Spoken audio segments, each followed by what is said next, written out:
paunak te bungthum toilai te kyanga thuil na katapa kadan mangil ken hima le kathupiak te nalung tang in kem hen ni te sot na le dam sungkum te le muan na nang a hong ki be lap ding a hinga la za ngai na le thutak in nang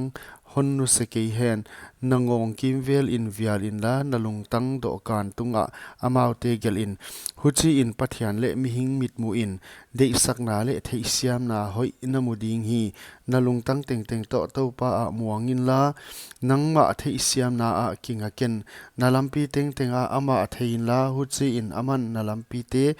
api tang ding hi nangma mit a pil ken la topa ki ta in la gilo tai san in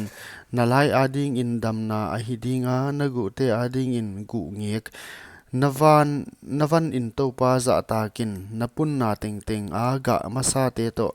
huchi in hauna in napang te adim le dia nabel te wain thakin adim le ding hi katapa topa soina musit ken la abol hoina leng chimtak sam ken pan akipa na tapa asal bang in topan a iti asal ngal a pil na mu mi le thei siam na mu mi nuam asa a huai a vante la dangka vante sangin a hoi zongal a huan huai a pun na dangka eng hoi sangin ruby swang sangin aman phazo huan ama ato na thil dei te na te pi thei ke ding a khut taklam a ni te so na a om a khut velam a hauk sak na te le za ta khwaina alampi te nop na lampi te a hi a alampi te teng teng muan na a hi ama len tin ten te a ding in hin na sing a hi ama nei dan ama nei den mi chi in nuam asa u hi topan pil na in lei amu khia a thei siam na in van te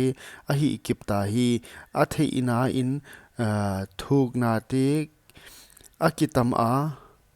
huan van ten adai tui atak sak u hi katapa namit te a kipan amau te paimang sakken pilna hoi le ngien tel na kem gi ge in huchi in nakha ading in hin na a hiding wa nangong ading in kilom na huchi in bitakin nalampia na paidinga na khe akisui ke ding hi nalup chiang in nalau ke dia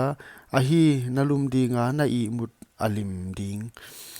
lau gui na ki taken a hong pai chiang in gilo hi gop na leng lau sam ken topa na ki muan na a hi sin nga la na khe thang a ok lo ding in aveng ding hi amu ding te a kipan thil hoi it ken hi ding a na khut thil hi theina a online na in veng te kyanga na in veng te kyang a na nei lai in pain la hong ho non in huchi in jing sang chiang in ka hon pe ding chicken na in veng te sia na ding gilo ngai to ken na kyanga bit tak in ateng chi thein aziak be in mi to kinaken gilo bangma na tunga a hi ki le hiam gam mi eng ken alampi te bangma tel ken kilom lo la topa ading in ki huai a hingala himale athugu mitang te kyang a om hi topa ham sia migilo te in a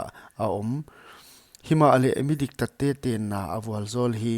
aman nui san hat te anu isan a himale kingai niam te kyang a he pi na apia hi